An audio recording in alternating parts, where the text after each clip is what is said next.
People have the right to feel and say what they want to. We have freedom of speech, but there are repercussions when you say certain things. Listen, I don't know Kyrie Irving. I don't know if he's a good guy or a bad guy.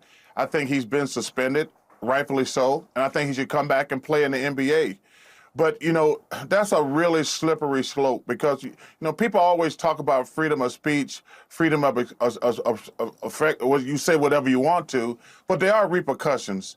I mean, and he's paying for that right now, but this thing with free speech has really gotten out of hand, Don. I mean, you just can't go around insulting people and think it's okay just because it's freedom of speech.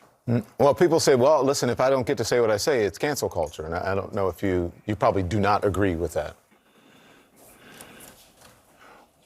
I don't like use the term council culture because I don't want anybody counsel. But you should be called to the carpet if you said something wrong.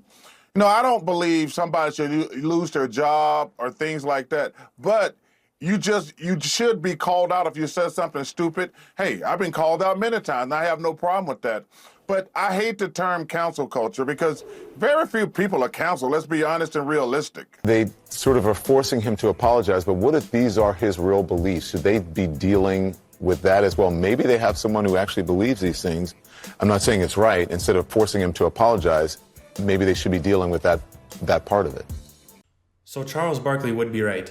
You have freedom of speech, not freedom of consequences for your speech. But in this case, he kind of forgot the part where Kyrie didn't say anything. He didn't say anything. He didn't say nothing. Get away from me. He linked a documentary. Nothing came out of his mouth. Nothing was in the caption. So why are we talking about freedom of speech when Kyrie didn't use any speech? He said he doesn't agree with everything in the documentary. So why is Don Lemon saying, this might just be his beliefs? Don Lemon, do you guys even listen to what he says, or do you just have to push a false narrative all the time? I like how Charles Barkley said he doesn't like people getting canceled and losing their jobs for what they say, but in the same breath said he's glad that Kyrie Irving is suspended. I don't believe somebody should lose their job. I think he's been suspended, rightfully so. How does that make any sense? And I bet if you asked him if he's glad that Nike dropped Kyrie Irving's shoe deal, he would agree with that too. Rightfully so.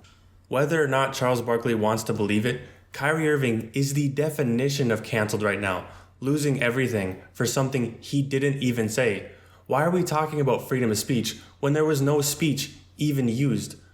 If you're that mad about the documentary, why aren't you going after the people that created it or the distributors? Instead, you're going after an athlete that shared it. If that's the case, then you should be mad at Shaq because he played it in his movie theater. But nope. Instead, we pick and choose who we're mad at. We pick and choose who we're gonna go after. This double standard is crazy. But as always, let me know in the comments what you guys think about this situation and Charles Barkley trying to say this is a free speech problem.